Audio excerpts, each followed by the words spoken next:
I will call to order the Beaumont City Council regular meeting of July 26, 2022, here at 6 p.m. I'll begin with our land acknowledgement, which is we are pleased to be here today on the traditional territory of Treaty 6 and the Métis homeland. We acknowledge all those who share a deep connection with this land. The City of Beaumont respects the histories, languages, and cultures of all of Canada's First Peoples, whether they be a First Nation, Métis, or Inuit descent, and appreciates that their presence continues to enrich Canada's vibrant communities. We are all treaty people. The peace treaties bind us all.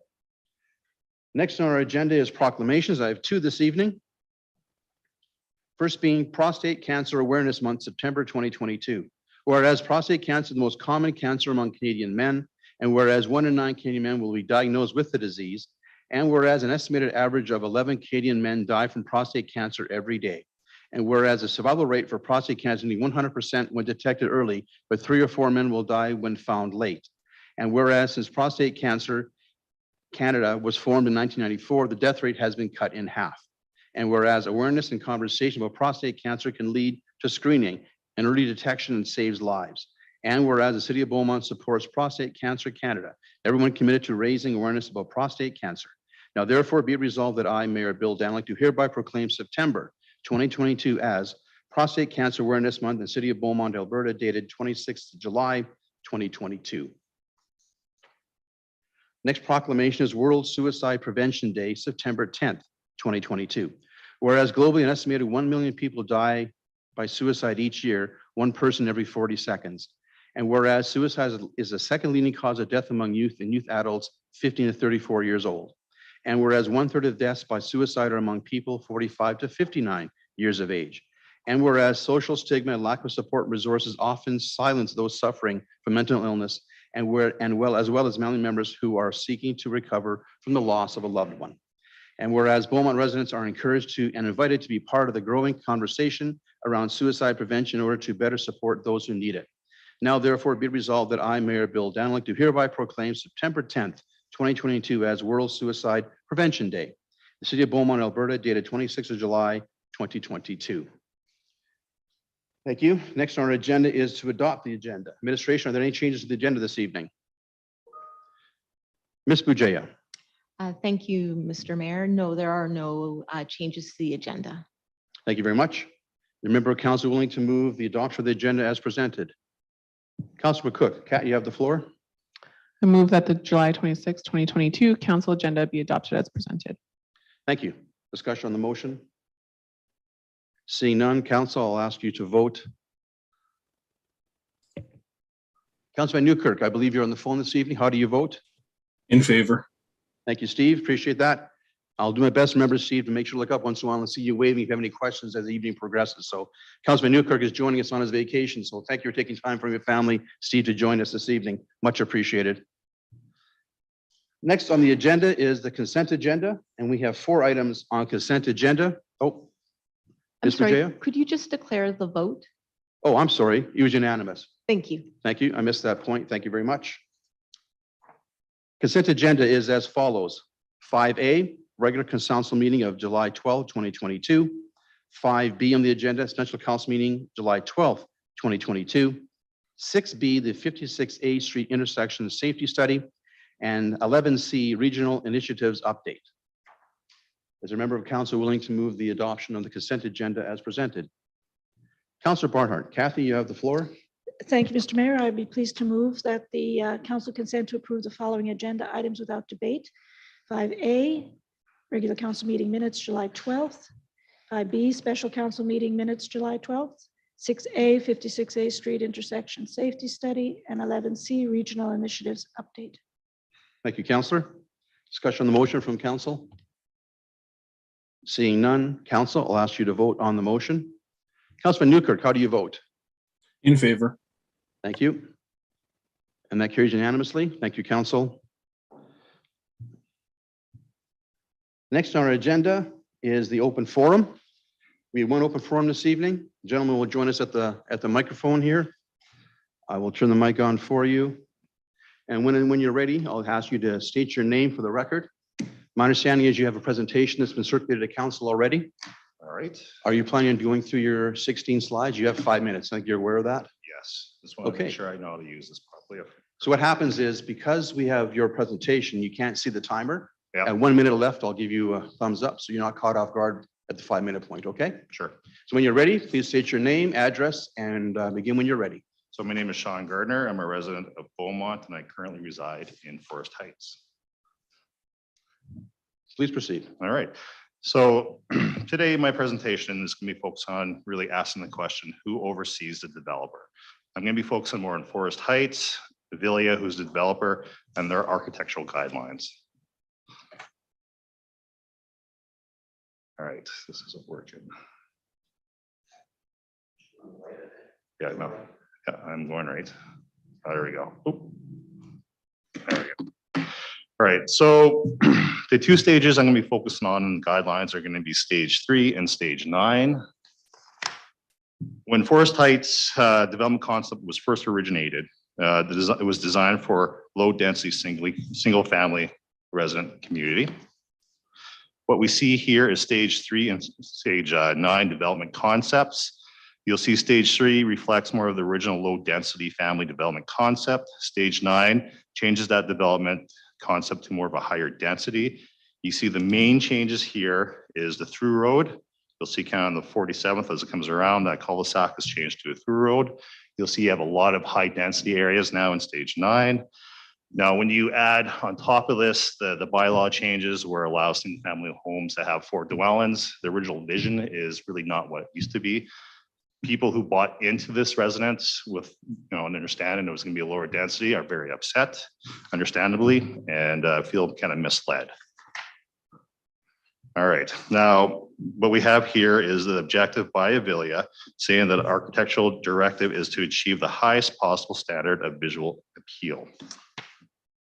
What we have here, part of that architectural guideline is section 9.2, where it states any spillage on the road, lane, sidewalk, or neighborhood lot must be removed immediately or developer will arrange for its removal and invoice for expenses.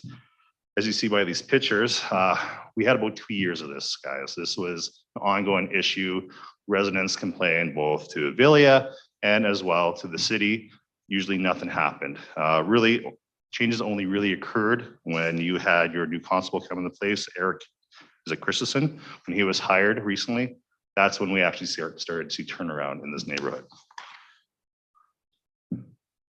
Now, when we go to, sorry. Okay, so cleanup. Now, when we go to section 9.3, refers to cleanup, it states by Avilia, builders will be provided within a 48-hour notice period. Failure to comply will result in a cleanup being billed or charged back to the builder. Now, again, guys, we had a 2-year period where none of this was being, taking place here. Avilia wasn't following through on anything they did. City was contacted.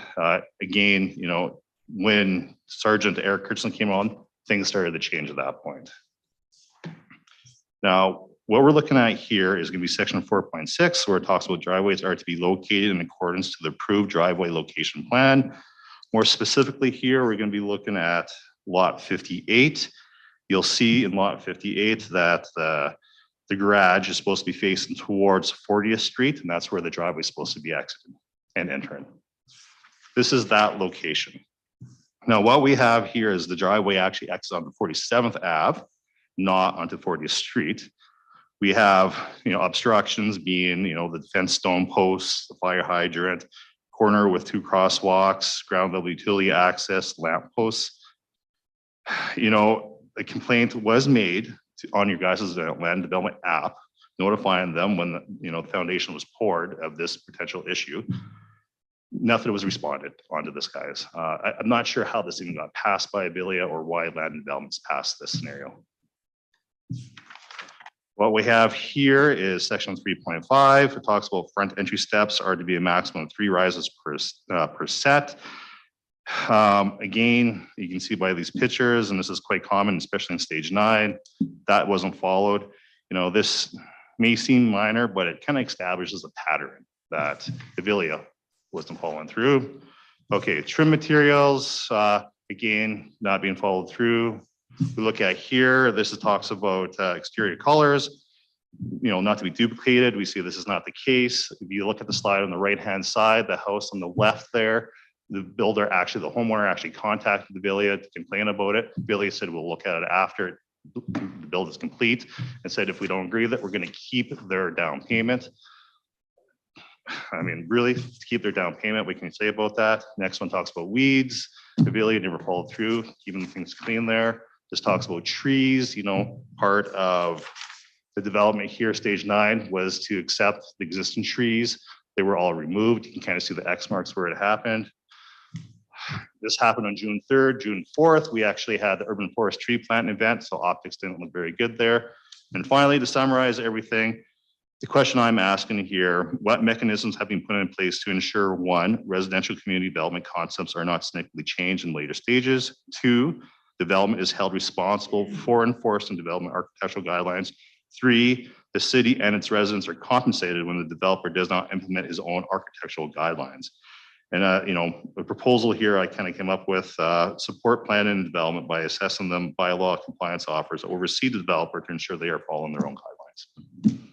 Thank you. Appreciate that. That was about 7 minutes, but I'll give you a little latitude and you think you needed it. Goes by Wow. fast, doesn't it? 5 minutes. Well, it went really fast, and It goes because by of very that, I wasn't fast. able to get the detail on, but Oh, appreciate that. yeah. Council, any questions for our presenter this evening to clarify his presentation? Any question you have for him? Councillor vanNieuwkerk, do you have any questions? None? Councillor McGough-Swain, Sam, you have the floor. Yeah, thank you. And I think you're familiar or aware that we're going through this review of our bylaw process and everything like that. Absolutely. Maybe let me just start off by saying thanks for coming in. You know, it's challenging. You get 5 minutes, you come in here, you put a hell of a lot of effort into that PowerPoint, and just know that, you know, collectively we do appreciate that, and we've seen you know, multiple residents come in and alert us to these concerns that you're raising.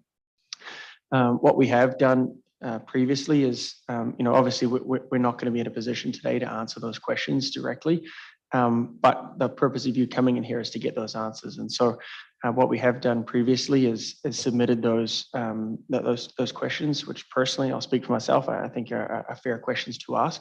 We submit them to administration and they turn those around in a written format so that you can see them as well. So that was all that. That's what I would suggest here, unless you're in a position to answer those questions. I think to get administration to consider what's in front of us here, I think would be an appropriate step. Yeah, you're right, Sam. I neglected to mention that before we began that we do have, Ms. Wijaya did prepare a possible councillor inquiry based on the presenter's 3 questions at the end of your presentation. Should a councillor wish to act on those questions, we'll do that. If the councillor chose not to, then we wouldn't. So just that's our procedure, just so you know. But it sounds like I'm sure you'll be prepared to maybe move those questions later on during councillor inquiries. Yeah, it doesn't have to be me. I just wanted to give the process because I know we get the feedback. A lot of people come in, they take the time and effort, and then we sit up here and we can't really give you the answers that you're looking for, right? And so just want to make sure that you know that we've heard this, and certainly if it's not me, it'll be someone else that'll make sure we ask those questions and we get those answers back in written format. So thanks for taking the time. All right, thank you. Hang on, just make sure no other question before you leave the podium. Or not the podium, but the right. fancy table. Anyone else? Yeah. Seeing no other questions for anybody? Thanks for coming in. All As right. Sam mentioned, we'll probably have a councillor inquiry later this evening to address those 3 questions, which will come back to us until September at our next council, which is on September 13th at the I'll be here. earliest. All right. Okay, thank you very much for coming in this evening. All right, council, on to our agenda. Continuing on is business item 6A, second quarter financial report. I believe Mr. DeBlanco has joined us this evening. So Curtis, you have the floor. Thank you. Good evening to the mayor, council, and public. I'm Curtis DeBlanco. I'm the director of finance for the city. We're now past the midpoint of the 2022 budget year, which means we have an opportunity to review budget to actuals as well as forecasts now that we're at halfway. The quarterly financial report for Q2 provides updates on the municipal operating budget, the utility operating budget, and capital budget, as well as forecasts the city's reserve balances to year end. This process further gives an opportunity for administration to diligently predict variances in operating budgets and capital projects, and if needed, request that funds be reallocated in order to ensure service and project deliverables. Overall, everyone's obviously excited to return to a much more normal year of operations than the past 2 budget years. However, there are some lingering impacts from the pandemic and other global factors that continue to have an impact on the city's budget. Digging into the report, we'll first look at the municipal operating budget. And the municipal operating budget consisted of programs that are either fully or partially funded from the city's tax levy. So for the municipal operating budget, which you can see on attachment 1, page 2, and I believe that is page 15 of the agenda package. As council knows, the city approved a 2.4% tax increase for the 2022 budget year, and this follows a year of no increase in 2021.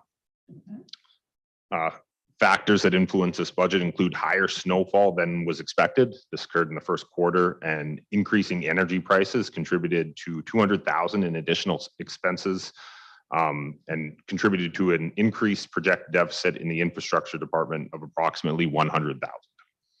Rising energy costs are the most significant forecast items affected by inflation values, and these are significantly higher than expected and what was approved in the 2022 budget. Further contributing towards what we'll talk about in a minute is a forecasted deficit of $400,000 is a lower than budgeted rental revenues on areas like ice facilities at the BSRC and Ken Nickel. This contributed $400,000 to a forecast recreation deficit of $100,000. This deficit in the recreation department was partially offset by higher than budgeted user fees. As we know, this is kind of the first full year of operations at the BSRC, so getting some good data on what we can expect at that facility is going to be crucial for the 2023 budget year.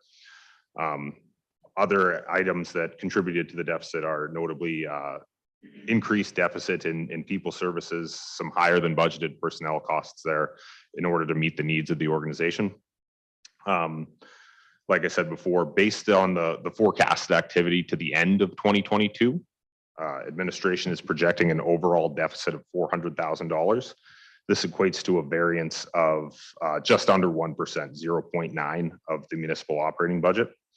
And as always, administration endeavors to manage expenditures from now until the end of the year in order to minimize this amount as best as possible to zero. Moving on to the utility operating budget. So this is also an attachment 1, in this case, page 3. Utility revenue has been forecasted to be $700,000 below what was budgeted. And this is due to water and wastewater consumption forecasts, which are showing lower than what was expected in terms of usage. As this decrease in consumption is offset by reduced expenses specifically for the purchase of said water and then the processing of the wastewater from the respective commissions for each. Overall, this generates an additional net surplus of $85,000, and this is over and above the $1.1 million budgeted reserve transfer, and that reserve transfer goes towards capital infrastructure for the utility reserves. And like I said, that $85,000 surplus is forecasted to the end of the year, and as always with utilities, administration recommends that any surplus be then transferred to that utility reserve, and in the case of a deficit, be drawn from that utility reserve. Next up, capital, which is page 4 in that same attachment. As of June 30th, 9% of the capital budget has been spent. It's important to note that this doesn't necessarily reflect the progress on capital projects. This is just the amount of money that has been paid to vendors or cash out the door, so to speak. Major impacts on the capital budget include chip shortages, as you can imagine, talking about global factors in terms of fleet purchases and equipment purchases, been significant, factoring into a forecasted not spending about $1.6 million by the end of the year. That being said, if you look at those fleet items on that attachment, that is forecasted to the end of the project. So some of those fleet and equipment purchases may not take place till the following budget year. Other item of note, well, there's a motion included in this report for the Bellevue Rink. So the city was successful in being approved for a $750,000 grant from Western Economic Diversification for this project. It is recommended as a motion in this report that the budget for this project be increased to 1 million in order to facilitate rising costs and a change in estimate to complete the project, and also to fully utilize the grant. So it is a matching grant. The city's required to contribute 25%. In order to fully utilize that $750,000, the city would have to contribute $250,000.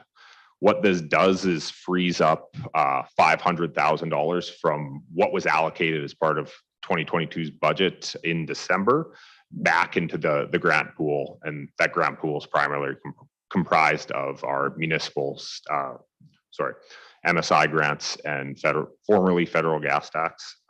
So those funds become then available. It is recommended that some of these remaining funds be allocated to the West Recreation site at this time, where administration is forecasting that the current budget as approved to be insufficient to complete the construction of the dog park. The additional funding required for this portion is $185,000 already over what was already approved. So we're recommending that some of those freed up funds from Bellevue be transferred over to the West Rec site to complete that project. One other project of note that to bring to council's attention will be the St. Vital projects. At this time, administration is not forecasting an overage, but as work commences and more information becomes available, administration will evaluate if the current budget approved is sufficient to complete the work required. Overall, excluding the items we just spoke about, the forecast savings on capital projects to complete is $100,000 approximately.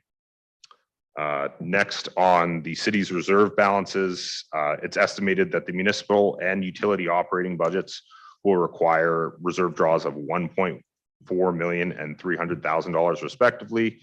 On capital reserves, $4.3 million of the budgeted $4.8 million is forecast to be required to year end. Any budgeted reserves funds for renewal projects that don't get spent by December 31st do remain in their respective reserves. No draw would be required. It's forecasted that the annual reserve allocation will be slightly less, approximately $200,000 than budgeted. And the net result of these transfers is a closing reserve balance, approximately $400,000 less than what we expected in December. It's important to note that all forecasted reserve balances in the attachment do fall within the optimal balance range for the city's reserve policy as set out, like I said, as set out in the financial reserve policy. Overall, looking at the financial implications for the city as a result of these forecasts, should the city incur an operating deficit as set out in the municipal table, draw from reserve would be required to then balance the budget, and the most appropriate source of funding for municipal operating would be financial stabilization. As iterated before, it's admin's intent to reduce this deficit as much as possible to zero through an increased focus on looking at operational expenditures, finding internal efficiencies, not requiring this reserve draw. With that, administration does have three recommendations this evening resulting from the report. One, just that the report be received as information, and then two more in terms of amending the capital budget in the amount of $185,000 for the West Recreation site to be funded from grants that had been freed up from the Bellevue Rink, and then also an amendment to the capital budget to increase the funding and scope of the Bellevue Outdoor Rink in the amount of $250,000, also funded from grants. This concludes my report for this evening. I'll return the full floor back to council. Thank you. Mr. Blanco, appreciate that. Before we go to questions from council, Ms. Bugeja, can we move on those recommendations as three separate motions? Is that the proper way to proceed, is my understanding? Thank you, Mayor Daniluk. Council can pass all three motions together, Okay. or any member of council can ask that they be separated and voted on individually. Okay, so I'm going to call the record for the motion to on recommendations. The council can make that decision at that time. Okay, that'll work. Thank you very much. Council, questions for Mr. DeBlanco on his report this evening? Steve, do you have any questions on the phone? Did we lose him? Oh, I'm here, Bill. Are you there, Steve? Sorry. Yeah, you betcha. Any questions? Not off the top. I'll see if anyone else has any questions. Thanks, Steve. I see Councillor Barnhart has a question. So Kathy, you have the floor. Thank you, Mayor. Just one question, Mr. DeBlanco.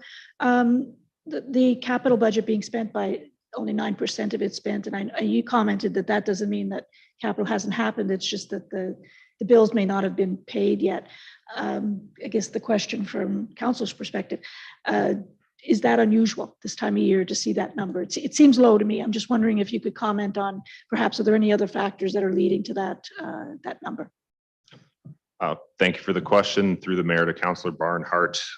Yeah, I'll stand by the comment that's in the report. Construction season obviously kicks off in spring. There's items like the fleet equipment that obviously we haven't incurred a bill yet. That number does just reflect the amount of cash that has gone out the door. We do recognize that there's some items that we can be accruing for, but like I said, the number, that 9% number is the amount that's been spent. So it's not concerning to you that number is that low? At this that compares point, to other. at this other point, years. based on the forecast, Makes sense. that's where we evaluate whether there should be any concerns is based on forecasting. Right. Thank you for that. Thank you, Mayor, and thanks for the presentation. For the West Rec site, the 185, what does that include? Is it above and beyond the actual project, or because I captured there was a grant of a certain amount that we have to use, correct? Was it 700 grand you said? Through the mayor to Councillor Tessier, I'll just seek clarification. Are you asking specifically for the arena or the West Rec site? So I guess I'll clarify for both. Okay, yeah. The city received approval for a grant for the Bellevue Arena, which was originally budgeted 750,000. Originally, that 750,000 was slated to come out of just the city's existing grant pool that it gets from MSI as well as federal gas, just our ongoing amount of money that the province allocates to the city. We were successful in obtaining an additional grant, kind of a one-off grant to help fund this project, which then frees up some money, although the scope and forecasted expenditures on that project have increased. If there's specific answers on that, I'll turn the floor over to my colleague to the left here. But what that does do is free up some of those MSI and or federal gas dollars to be allocated to additional projects. Specifically on the West Rec site, once again, I'll ask the experts to chime in, but I believe there was just some additional scope that wasn't recognized in the original submission for the West Rec site, and I believe in the report we state that it has to do with completion of the dog park. Yeah, I was just asking in regards to, I didn't know if maybe that was going to help pay for a walkway or whatever was coming up in budget. That was kind of the direction. I was just wanted to know if it's to finish the existing project or is there something else that we're paying for? To answer that question, and we'll get a response if I get it incorrect, but it is to finish the existing project that was originally budgeted for. Okay. It's my understanding as well. Follow-up, Mr. Tessier, follow-up question?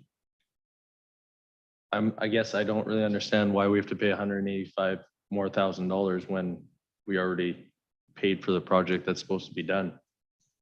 Okay, perhaps we can have another member of administration to provide additional information at this time, if that's possible. Mr. Lewicki or Ms. Poonam, would you care to come to the mic, please? Might just be easier for us. So thank you for the question through the mayor to Councillor Tessier.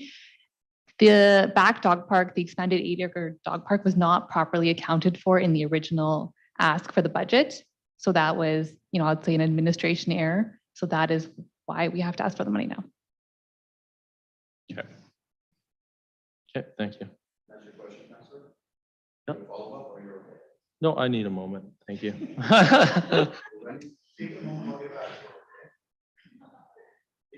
Back to you. Poonam, thank you for answering the question. Appreciate that. Councillor Monkoff-Swain, Sam, you have the floor for questions. There's so many things I could say to that, but I won't.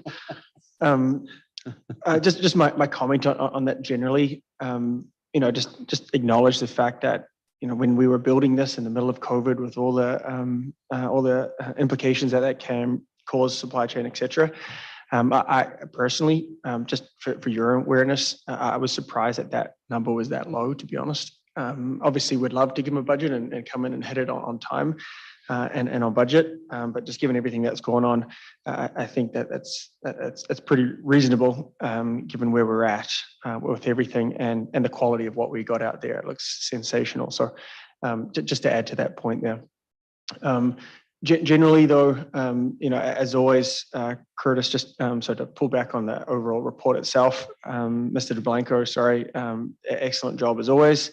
This the way that you guys lay out these reports and share this information with council and hopefully the public who takes the time to read through this, very easy to understand and just speaks to the quality of work that we have in our financial department under Mike Dowler and you. So. I know other people have got questions through this, but the motions up here make sense to me. So when they get written, I'll be in support. Thank you. Okay, thank you. Thank you, Councillor. Any further questions for Mr. Blanco? Steve, do you have any questions? I can't see you on the screen right now, so I'll ask you verbally. No, that's fine. Councillor Tessier went down the path I was just going to ask, and we got the clarification I needed from administration. Thank you. Okay, perfect.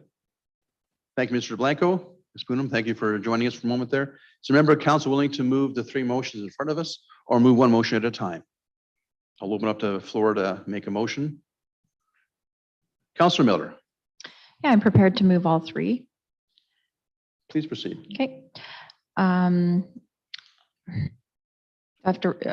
Would you like me to read everyone out? Yeah? Okay. Yeah. All right. That the quarterly financial report Q2 2022 as set out in attachment 1 be received as information.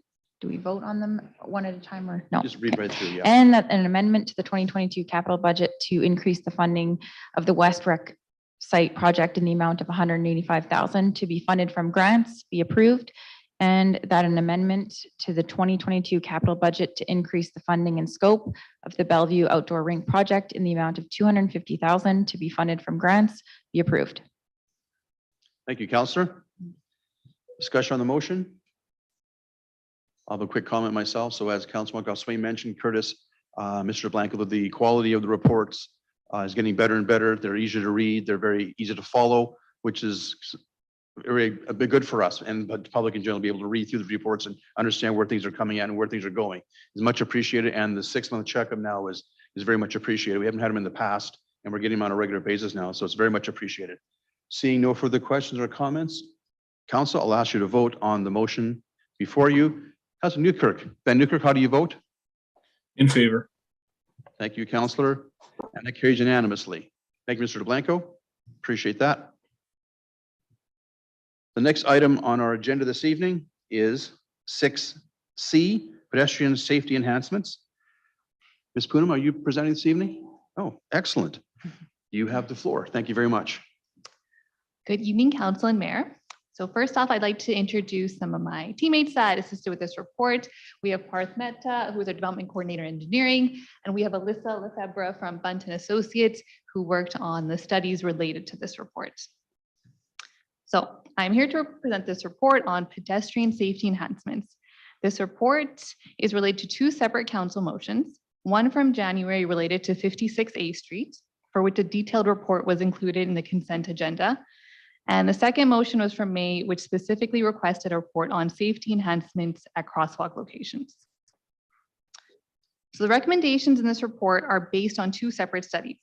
7 crosswalk locations were evaluated as part of a study completed in late 2021, and 2 intersections along 56A Street were part of a study completed this past June.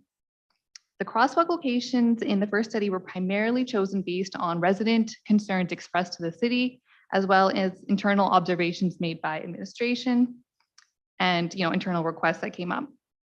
In the future, going forward, the city is currently considering proactive means to determine target areas for study and improvements, which we'll be evaluating later this year and then proposing for next year. So there was a table included in the report, which included all the recommended upgrades at the 9 locations. I'm not going to go through them in detail, but I do want to highlight a few notable upgrades. So there was 2 locations where flashing lights, technically called an RRFB, were recommended. One location was on 50th Ave, east of Rue Eaglemont by the BSRC. That's a mid-block crossing. So that was recommended for the flashing lights. And the second location was Rue Montelay at Rue Monette. I also just want to highlight a few things regarding intersections 8 and 9, which were the ones along 56A Street. So as requested, 55th Ave, the south end of 56A Street, and Rue Montelay, the north end, were both part of the study. And some of the recommendations, were similar to the previous crosswalks in terms of adding signage, refreshing paint, adding paint, trimming landscaping. But the most notable recommendation was adding curb extensions to these intersections. So the intent of curb extensions is to narrow the size of an intersection, forcing vehicles to slow down, number one, and then be more conscious of the lane and the area which they're traveling in. So the reason that we have proposed temporary curb extensions as a pilot program is because before we look at permanent curb extensions, which would have operational impacts and potentially some other unintended effects, we want to do a pilot program and test it out, and basically, based on the results of that pilot program, then determine further measures, whether that would be temporary curb extensions every summer, possibly permanent curb extensions, or if the results are not what we expected, potentially discontinue the curb extension program. So I just wanted to highlight that one particular thing. In terms of financial implications, the cost of the recommended upgrades proposed in this table would be approximately $75,000, which can be funded from the Traffic Safety Reserve. In terms of timing, all the measures could be completed this year in 2022, except for the curb extension pilot program, which would go ahead next summer from the months of June through October, which would be, peak pedestrian time and when there's no snow on the ground, so we can actually put down the temporary extensions. So that is the end of my presentation. I'll now open the floor up to questions. Thank you, Ms. Poonam. Appreciate that very much. At this time, we'll take questions from council, starting with Councillor Tessier. Renee, you have the floor, followed by Councillor Markov-Swain. Thank you, Mayor, and thanks for this presentation. The table's great. It's great to see that getting a lot done for the first in 2022, and then 56A Street's up to us for the budget. So was it looked at instead of curb extensions like a small meridian, like kind of in the middle? Were they kind of looked at both options and thought the curb extension would be the way to go? The only reason I ask is just that angle of that road. I'm just wondering if, I understand the pilot project obviously, but there's a cost to that. So I just was wondering where you guys were thinking on that when you came to this proposal. So thank you for that question through the mayor to Councillor Tessier. Yes, we did evaluate that, and I'll call on Alyssa actually to provide some more details. But a couple considerations is that a median in the middle of a road is more difficult operationally when it comes to snow removal and some other considerations. And we actually recommended paint lines as a first step. So we would, right now, there's not really a clear defined middle like yellow line. So we recommended the paint line with the curb extension as kind of what we think would be a better first step. And I'll call on Alyssa to any more details can be provided. Feel free to come sit. So thank you for the question through the chair. Just pull the mic forward, please. So we can hear you more clearly. Thank you. There we go. Or Okay. pull it forward, whatever's easier. Thank you. So we did consider a median. There isn't enough space in the actual roadway right now on 56A to fit in a median and then accommodate all the swept paths of like school buses and fire trucks and some of the larger vehicles that need to move in and out of there. So the road just isn't wide enough on 56A for a median. Perfect. Yeah, I appreciate the explanation. Makes sense. Other question was what? One sec here. So I'm just confirming for the money that does this money completely always come from just photo radar, from the revenue from photo radar? So through the mayor to Councillor Tessier, I'll actually refer that to Ledge Services or actually Curtis DeBlanco, who can probably provide some more info. Sure. Yeah. Through the mayor to Councillor Tessier. So the Traffic Safety Reserve was set up specifically to take the transfers from the surplus on AT revenue. Yes. That being said, the current balance is made up of a few different things. transfers from, I believe the first year was 2021, and as well as funds that were reallocated as part of council's new financial reserve policy. So at the time, and sorry, I'm going to get the date incorrect, it was in 2020, administration looked at all balances of all reserves, consolidated many of them into the ones we see on the quarterly financial report, and then reallocated to what we recommended at the time to be optimal balances. So although going forward, that traffic safety reserve will be comprised of ATE revenue, the funds that are currently in it were due to reallocation. There is currently no surplus ATE revenue just sitting in reserve. Perfect. Thank you. Appreciate that.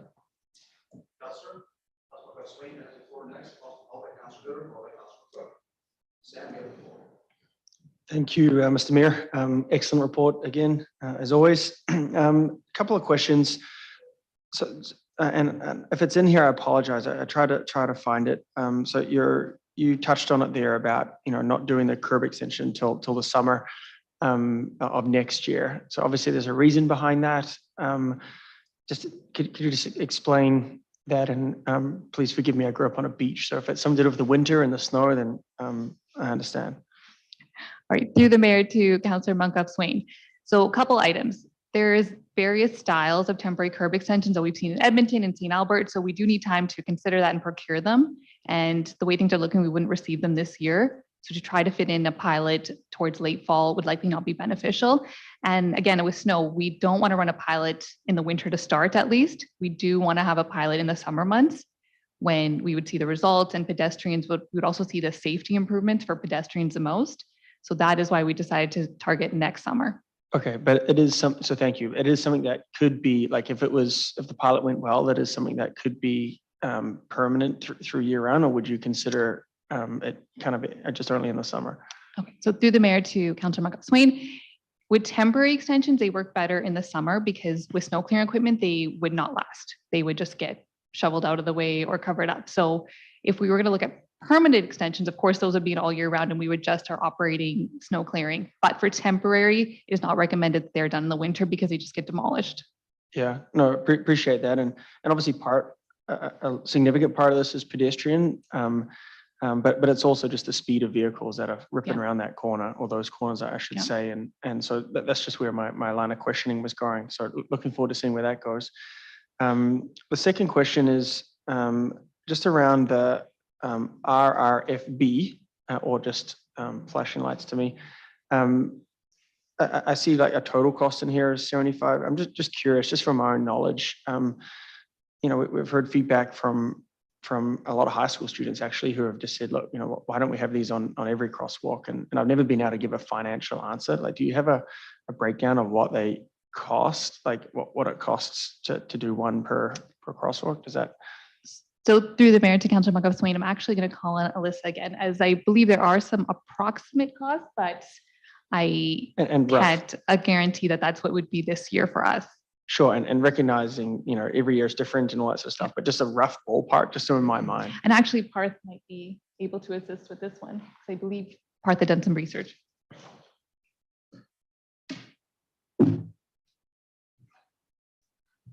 Thank you. Through mayor to councillor, when I did ask around, I asked ATS and other companies. I think the approximate cost that I got was around $20,000 to $22,000, and that's depending on availability as well as what kind of material we go through. But the overall cost would be approximate $20,000. Perfect. That's excellent to know. Great. Thank you very much. Thank you. Appreciate the musical cheers from everyone up here. That's all I need. Yeah. Thank you. So before I go to Councilor Miller, I have a follow-up question to Sam's first question. I'm fine with the pilot project for the curb extension on 56A and 55 Avenue. My only question might be, with the pilot project from June to October, I'm assuming October 31st, the pilot project would end. We need time to assess the project data, make a decision, order the extension, and get them in before the snow falls. That's a bit of a tight schedule. Now, I'm wondering if you'd consider moving it earlier than June and having it finished in September to be able to review the data, make the choice, and order the curb extensions, they would be installed before winter. Is that something you would consider with your review? Just asking the question. I'm not saying it has to be done. And I'm wondering if with the timing project was to have it done before the snow falls, if you ended in October. So to the mayor, our intent was not to necessarily order permanent extensions or install permanent extensions that same year. So our intent was to have the temporary extensions in from June to October, and based on the feedback we're getting and our observations, then decide if we're going to do it again the next summer. And then potentially, if that is deemed necessary, then we would look at permanent concrete installation and doing an actual design for curb extensions and, you know, taking into account the drainage. So we wouldn't be looking at doing an action necessarily that same fall. Okay, that clarifies the program timing then. Thank you very much. I have Councillor Miller, followed by Councillor McCook, and followed by Councillor vanNieuwkerk. Ashley, you have the floor. Thank you so much. So my question is also regarding that. It's kind of been touched on a little bit, but I am concerned about the timeline just and the piloting of these extensions. I guess, could you just kind of give a little more rationale behind the fact that we're having to pilot it if it is a safety concern already? You know, I know there's a lot of residents that live on that street, and it is a pedestrian safety issue. I'm just kind of wondering, you know, why pilot? Why not just tackle the issue and look at getting those put in permanently? Great question. So through the mayor to Councillor Miller, these bump outs, although we have a few in Beaumont, they are not a regular feature. And we looked at communities like Edmonton and St. Albert who have also piloted these or actually used them on a consistent basis in certain areas where they choose to do the temporary bump outs every year because I think it's more of a seasonal issue. So we felt that was a more prudent approach, is to try a pilot that is removable before we go ahead and permanently alter an intersection. Okay. Second question, is this the first time a study has been done at this intersection? And I'm specifically talking about 56A and Rue Monteley. So Rue Monteley had a speed study completed last year as well in 2021. It was referenced in the report in the consent agenda, but the speed study, you know, had similar, looked at the whole length of Rue Monteley, and it had some similar recommendations of bump outs as well. But this is the first study done in specifically about intersection safety. Okay, so technically there has been a previous study, but it was a little different on what it was tackling. The intent was different, yeah. Okay. Last question regarding the crosswalks and the painting. I guess I'm not sure if you can answer this, but the refresh of the paint lines, I noticed they get painted at the beginning of the summer months, and they're nice and fresh. You can see them. But around this time, they're already faded and you can barely make some of them out. There's one specifically on one street that I know that's a pretty scary hazard because without it being there, residents don't know at all to even look for that crosswalk. So I'm just wondering if you can elaborate on how often those are done, or is it a one-time thing in the beginning of the summer months, or? Yes, it is currently an annual program where they're done once a year. Okay. Okay, thank you. Welcome. Thank you, Councillor. With that, I'll go to Councillor McCook, followed by Councillor vanNieuwkerk. Kat, you have the floor. Thank you. I guess I'll piggyback off of some Councillor Miller's comments. So have Edmonton and St. Albert had any cons to the sidewalk extensions? So through the mayor to Councillor McCook, we have not heard of any yet. We would like to reach out a little further than we have and get some more feedback, but we have not heard any cons yet from surrounding communities. Okay, thank you. And then do the cost upgrades and the funding amount of 75K, does that include any data collection or anything like that to kind of determine the effectiveness of the pilot, or would that be separate? Through the mayor to Councillor McCook, currently it does not. So that would be a separate cost. Okay, and then who or how will we be collecting that data to determine the effectiveness? At this point, we were going to go, you know, based on our residents are very vocal here. So we were going to look for resident, you know, complaints or concerns. Our own observations, our staff is, you know, very much around town, present every day, and observe the different traffic patterns. So at this point, it was going to be based more on observation. Okay. Thank you. Thanks, Councillor. Councillor vanNieuwkerk, thank you for being patient. You have the floor, Steve. Yeah, thank you very much. Good discussion. Just a couple of things that have come up for me through there. I'm just trying to reflect on the south end of 56A at 56 Ave and the comment was made that the road isn't wide enough. But in the next breath, we are proposing to do curb extensions, which also take away from the roadway. So just wondering, how wide are these curb extensions, and how much room do you actually need to do a median in the middle of the road? Whether you have a median in the middle or curb extensions on the side, the logistical operation of an equipment is not as easy as a continuous roadway, but I would see one being no worse than the other. I'm just wondering if you could comment on that, please. Thank you. Thank you for the question. I will pass it over again to Alyssa.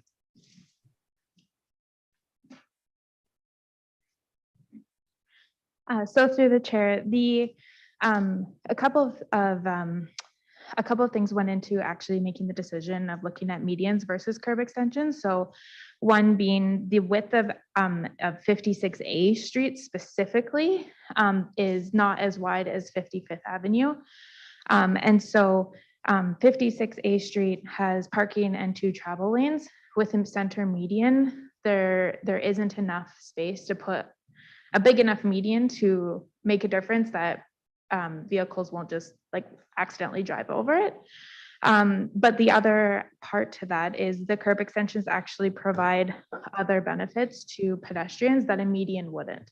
And so while a median can help delineate between lanes for two-way travel, they don't actually shorten any crossing distances for pedestrians. And so that's why curb extensions were favored over the median.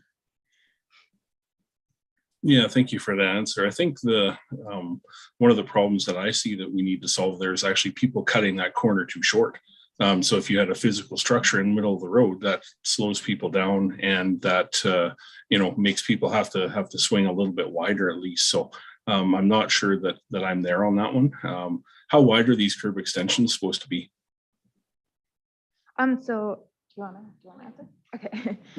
The curb extensions themselves, I don't know their actual width, but it's you can decide how far out from the curb you want to place them because you're placing them. So they would be made up of 3 or 4 different kind of islands, if you will. So you can put them as far out as you think you need them based on like straightening up the intersection. You can adjust them accordingly. If school buses are regularly having issues making the corner, those can all be adjusted. But one of the things when we looked at the intersection, when we actually reviewed video of vehicles kind of cutting the curb, both making the left turn off of 55th Avenue onto 56A Street and making the right turn from 56A onto 55th Avenue, because of the angle of the 2 roadways, they're taking shortest path at quite a high speed. And so by actually bumping out that northwest curb, you're forcing vehicles to make a wider turn and then slowing their speed. So it's a similar idea of having, when there is a vehicle waiting at the stop sign, they can't make the shortcut because there's a car in the way. Now there'll be a curb extension kind of pushing into the intersection to help facilitate forcing the wider turn. Okay, yeah, thank you for the explanation. Just wondering, Mayor, is there going to be an ability for us to see a version of what this needs to be? It sounds like administration wants to do a little bit of looking into the type and style of the curbing, and it doesn't sound like they're quite set on the design of this. As this is a pilot project, are we able to see what this is going to look like as a pilot before it starts getting placed out onto the roadway? Well, I would assume, Steve, that once the pilot project is done, they'll come back with recommendations as to what they think would need to be done, and probably have some diagrams or some suggestions on cost and alternatives for that. I would assume, Ms. Poonen, would that be a reasonable expectation to answer Councilman vanNieuwkerk's question, please? Thank you for the question. Yeah, through the mayor to Councilor vanNieuwkerk, we can provide some diagrams once we have a set design and some pictures of a prototype as well. Yeah, I think that's more what I was thinking is, let's see what you come up with. It doesn't sound like you're all the way decided yet, and that's okay, because I think it's important to look and see what others have done and the types and styles of curbing that's available and stuff. But I think residents would like to know, what's going to be going in place. And if you have to make a diagram anyways to get it forward, it wouldn't be I wouldn't mind seeing it ahead of the installation. Thank you. Sounds good. Thanks, Steve. One more, Bill. Oh, go ahead, Steve. One more. Go ahead. Yep. Yeah, just, and it hadn't been touched on yet, but on the other end of 56A and Rue Montelay, it looks like the curb extensions are being thought of for up there as well. Is that correct? That is correct. Yeah, and was more thought given to the three-way stop? I know that was done temporarily, and some loved it and some did not love it. But what was the difference between anchoring a stop sign in there and making a three-way versus the curb extensions? Thank you. I will actually hand it back to Alyssa for that one because we did discuss that last year as well. Yep. Thank you for the question through the mayor. So at this, at the north end of 56A Street in Rue Montelay, we did look at the intersection operationally. Operationally, it doesn't require a three-way stop, and that the stop on the south approach works great. One of the reasons why a three-way stop at that location wasn't pursued is that the expectation of traveling along Rue Montelay is that it would have the right of way and you wouldn't stop.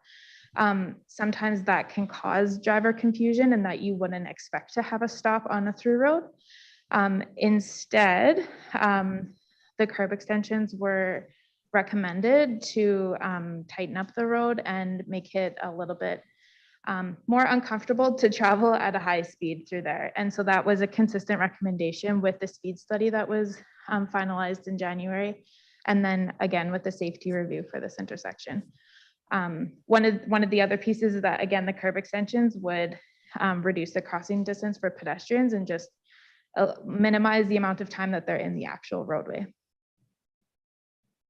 Yeah, you betcha. I think that skinnying up that road would be good at slowing people down. And I know other municipalities also struggle with issues like this on straight paths and even rounded a little bit on how to slow people down. So at this point, we've got to try something. So thanks for putting that something in front of us, and I'm committed to giving something a try. So thank you.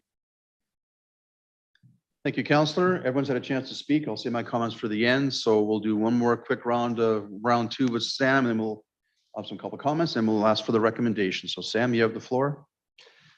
Yeah, thank you, Mr. Mayor. Just going back to Steve's point around kind of the curb extensions versus the median in the middle. When I'm driving that area, I've always pictured something being there and slowing me down. One of the things I heard you say, just looking for you to confirm it, is school buses take that route, and that would make. Could you just speak to a little bit about just in terms of the vehicle traffic going that way, that was into consideration for not putting something in the middle? I will let Alyssa handle this one Sorry. as well. We should just bring a chair up here. Yeah, you should. Sorry, could you repeat the question, sorry. please?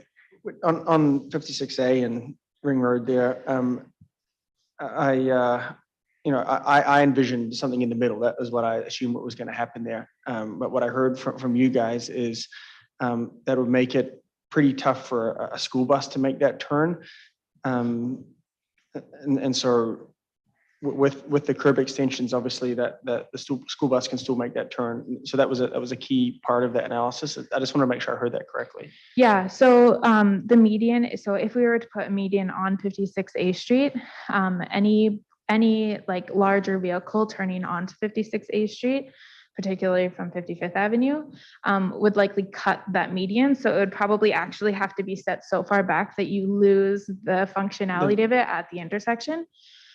With the curb extensions, one of the things that we can do is test the swept paths of school buses and fire trucks in the design of where those should be placed, so that they're placed so that it's accommodated and they're not always cutting the curb.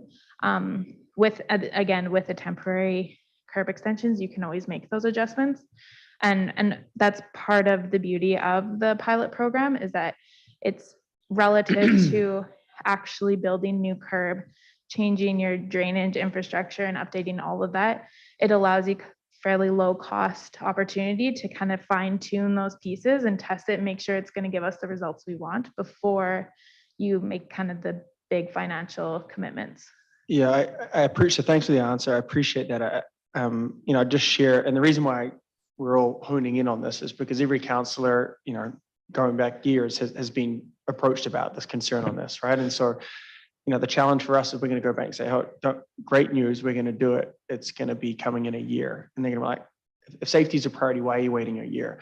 And I haven't quite heard that answer today. Like supply chain and source and all this sort of stuff. But if these are temporary curb things, I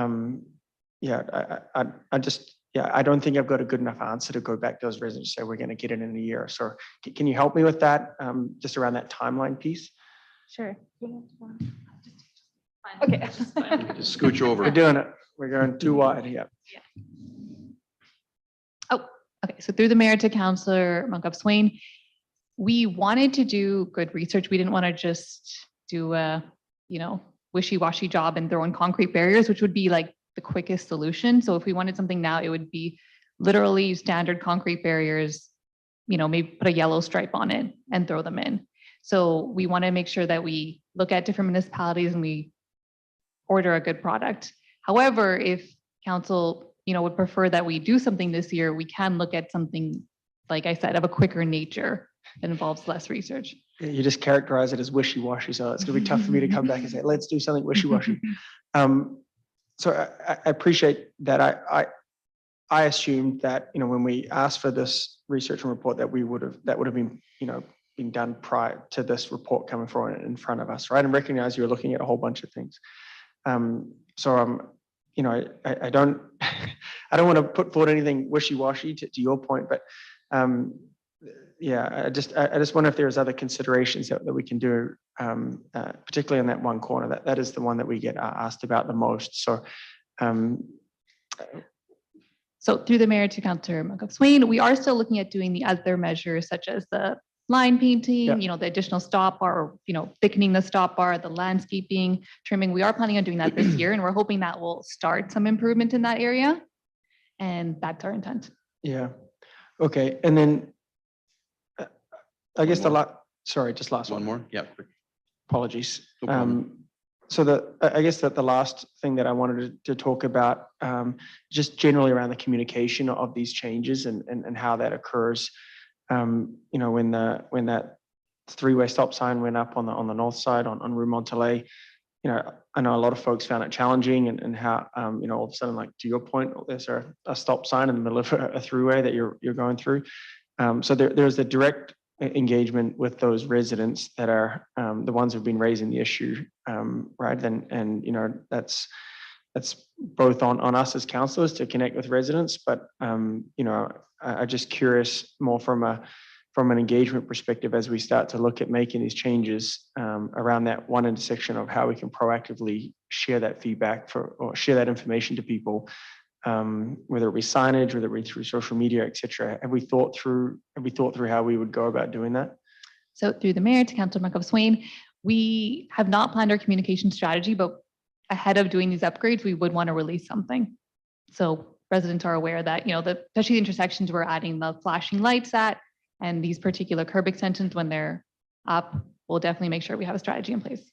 Yeah, appreciate that. And this is where both Mikes, Berezowski and Schwartz will hopefully plug their ears, but we just want to, and so I heard communication strategy and, it might even be worth hitting door to door for whoever, it could be us, just to let those folks know in that initial piece. So I'm trying my best not to tell folks what to do from an administrative perspective. I think it's worth our time to invest in chatting to those folks because I've been asking for it for a while. So I'll leave it there and put my trust and faith in the communication strategy that's to come. So I see that Mike put his mic on. So I don't know if I achieved my result. Thank you. With that, before we go to Councilor Miller and Councilor Tessier, CEO Schwartz wants to weigh in on the conversation. So Mike, you have the floor. Yes, thank you. For the record, I pushed the button before you said that. It's been on for a while. Trying to help council get through this conversation because we're going down a road that's purely operational. You're talking about an intersections that are not deemed to be high incident or dangerous intersections. So you're going off of emotions of people in the area, and I get that, that's real. But what we're proposing is to study this properly. We've hired an expert who is a traffic engineer to be able to give us the recommendations. Putting those build outs or those curve outs, I have no idea how effective they are, how they're received by communities, but that's part of the work that we want to do. So I'm just going to caution us that if we spitball or wishy-washy like the three-way stop sign, we're gonna have it blow back on us. So that's all my suggestion is. Thanks, Mr. Schwartz. Appreciate that. And with that, I'll go to Councillor Miller, followed by Councillor Tessier. Also comments. I'm gonna move the recommendation and move on with our meeting.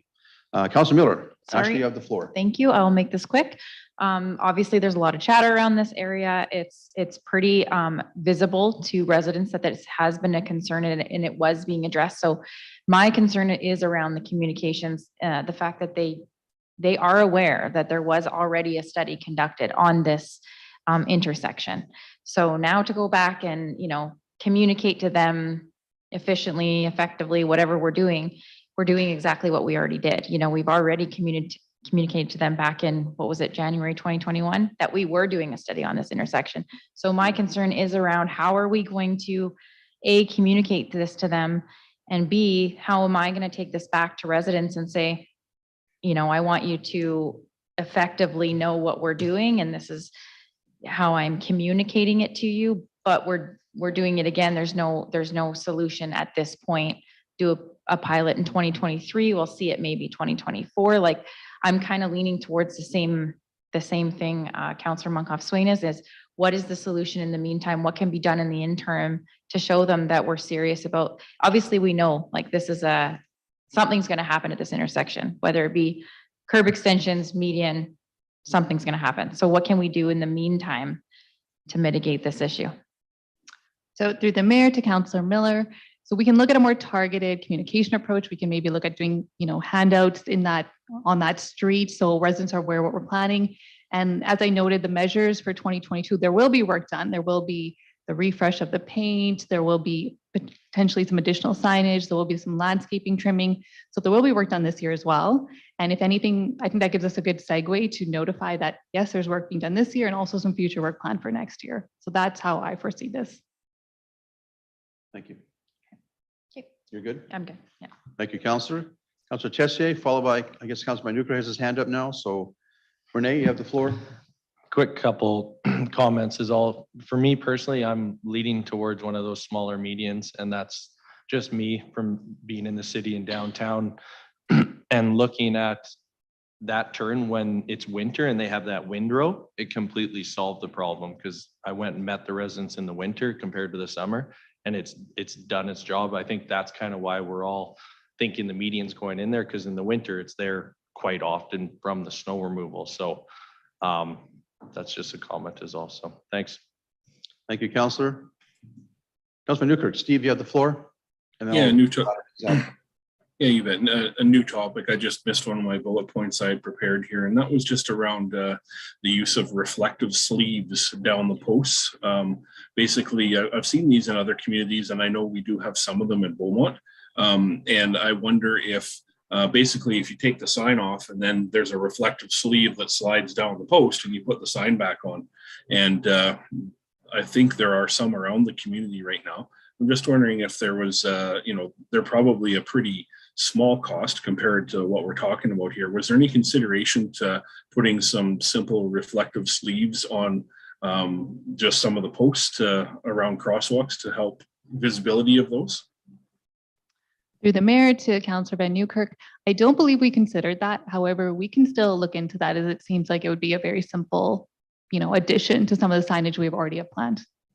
Yeah, I know the city of Edmonton did some pilots on that in neighborhoods. They had some trouble stop signs and stuff where they had a stop sign, they put a bigger one, then they put a flashing light on it, and then they put a sleeve down the pole as well. So I know on crosswalks, some of the crosswalks we have on our curved streets in Beaumont kind of sneak up on you if you're new to the area, and those reflective posts might help. So it might be something to consider as well. Thank you. Thank you.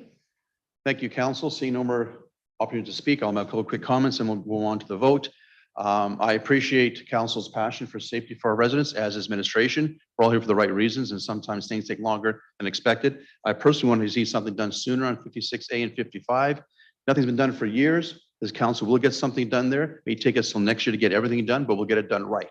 The previous council and this council have built things like the artificial turf field, the ball dog park and the ball diamonds. Everyone's loving them. Everyone said we built it right, and we'll get this done right too. It may take longer than expected, but we're going to get it done right and do it properly. So with that, I know Councillor Miller's motion back in early January and mine in May, this report came to fruition. So Councillor Miller, would you be prepared to make the motion on this report? Sorry, just had to read it there. Yes. Am I on here? You're good. I move that funding in the amount of $75,000 be approved from the Traffic Safety Reserve for the purpose of completing the recommended 2022 pedestrian safety enhancements as set out in Table 1 of the July 26, 2022 report. Thank you, Councillor. Discussion on the motion. Seeing none. Council, I'll ask you to vote on the motion. Councillor vanNieuwkerk, how do you vote? In favor. Thank you, Steve. And that carries unanimously. Thank you, Council. Thank you, Administration, for your report and your time this evening on this important topic. Thank you. Next on our agenda is 6D, possible spray park enhancements and improvements. Josh, I believe you're presenting. Can't remember your last name. Sorry, I'll just call you Josh if that's okay, if you don't mind. Yeah, good evening, Mayor and Council. Josh Gale. I'm the Manager of Utility and Facility Operations for the Infrastructure Department here in Beaumont. I'm here to present the report on possible spray park enhancements and improvements. So December 7th, 2021, there was a request that by the second quarter of 2022, they'll provide a report on possible spray park enhancements and improvements that could be made in conjunction with the planned recirculation work. So just as a refresher, we have $25,000 approved this year to do a study and do the engineering design for a spray park recirculation system with a $500,000 ask for next year to actually install the equipment. So this report provides some options that could be completed aligned with that project as follows. So we provided 3 options here within this report of varying degrees of scope and cost, with a note within the financial implications. So we'll include option 1 within our capital budget, and that council may wish to accept this report and provide us some further direction for the upcoming budget as well. So that's my presentation as it stands. So I just open the floor to any questions. Thank you, Mr. Gale. Appreciate that. Thanks for refreshing my memory on your last name. I appreciate that. Question from Council for Mr. Gale's presentation on the spray park and the report we already circulated as part of the agenda. Councillor McCook, Kat, you have the floor. Thank you, Mayor. I have a few questions. From my understanding, the water from the spray park currently goes into Downsparrow Lake, correct? Which keeps it at an appropriate level. If we are to change it to a recirculated system, will we then have to top up the lake in the future? Great question. So through the mayor to Councilor McCook. So part of the work we're performing this year is to analyze that as well, because not all water in a recirculation system stays within that system. Some does need to go and be released. There is alternative measures that are currently installed to keep that lake level in place, but we need to just carefully analyze, that installation of the recirc system, and how the impact could occur with that lake. So we've already covered that essentially within the monies we have this year. Okay, and then part of that kind of assessment will let us know if there will be an additional cost to having to refill that lake, or that's correct. Yeah. Perfect. Thank you. So all 3 options presented include the recirculated system. So it's safe to say that the recirculated system is the best approach environmentally, for cleanliness purposes, for longevity, all that kind of stuff was taken into account. So through the mayor to Councilor McCook, the recirculation system provides some benefits to users. It provides benefits to overall water consumption within the city, and provides some benefits on operation of the park in water restriction times. With regard to, is this the best option from a, there's a lot of different ways to consider what's the best option. So, so I can leave it at that. Okay. So were we able to determine, like, I understand that there's a lot of different things to take into consideration in deciding what is the best option, but from your guys' analysis, taking into consideration as many of the things that we can, would you consider this the best option? So through the mayor to Councillor McCook, can you clarify, as in, do we recommend that the spray park recirculation system continue on? Yeah. We go with the recirculation versus the system that's currently. Yeah, so essentially, council's already approved the recirculation system in concepts. We haven't recycled the decision on whether or not that's a appropriate direction or not. So okay, we're advancing under the direction that we'll ask for the 500,000 in 2023 to implement that project, and we'd be approving at that point. Okay, thank you. And then can you just clarify for option 2, the reason it would only last 10 more years? Is that due to the concrete and everything that would need to be redone? So through the mayor to Councillor McCook, yes. So option 2 only replaces a portion of the concrete and doesn't replace really any of the underground piping. And so while we haven't done comprehensive life cycle assessment of all that underground works, it's reasonable to assume that there will be an endpoint to the useful life of that equipment. So therefore, a conservative estimate would be that the estimate we provided in option 2 as far as the life cycle. Okay, thank you. One more question there? Sure. Okay. I'm not sure if you're familiar. Sylvan Lake just opened new spray park and park. Are you familiar? Oh, okay. Sure, it's lovely. Okay. Now I was just wondering if you were familiar at all. Just they had it estimated at 500,000, and I was just wondering, comparative to our option 2, would it be comparative to kind of what they have available at theirs? But that's fine. Thank you. Yeah, no, so through the mayor to Councillor McCook, I'm not familiar with the details of Sylvan Lake, but the engineering consultant that we have on board to support our design is well regarded within industry and would probably have an understanding of the nature of that park. And so I can definitely get what information I can to understand what was done at that facility. Yeah. Okay, thank you. Appreciate the answers. Thank you. Councillor vanNieuwkerk's hand was up first, followed by Councillor Tessier, followed by Councillor Monkhouse-Wayne. So Steve, you have the floor for questions. Yeah, thank you, Mayor, and thank you, Mr. Gale, for coming in. And we're not far removed from your tour of the reservoir station, and I'm wondering if you could look in your memory banks and refresh us, no pun intended, with some volumes of water. What is the daily volume of water that the current spray park uses? So through the mayor to Councillor vanNieuwkerk, I don't have that information off the top of my head, but we do have a meter there that we do record actual volumes. Anecdotally, earlier in the year, and this, of course, this all changes on use of the park and time of year, but when the spray park first opened and we had, I would say, probably 50% use of the park, we were using about 1 million liters per week at the park. 1 million per week. And then I'm just trying to put this in context of what our daily water use is in Beaumont. So I want to just hone in on the significance of this decision a little bit here. What does that number look like? Are we 5% of daily water, 10% of daily water, 1% of daily water? So through the mayor to Councillor vanNieuwkerk, that's a great question. I would hate to give you, of course, because water consumption, varies significantly throughout the course of the day, and watering patterns that residents may or may not be doing. So I can tell you anecdotally that during some periods of time, the water park is a significant user of water within the city. Upwards of 20+% of the city's water consumption is at the water park. So that may sound like a lot of water, and 1 million liters does sound like a lot of water, but just remember that we do have a very large pipe and a very large system that's in place here. So you have to kind of get your head around the overall volume of the system. We have around 10 million liters of water storage within the facilities themselves. So and there's a constant ebb and flow of that water supply and demand.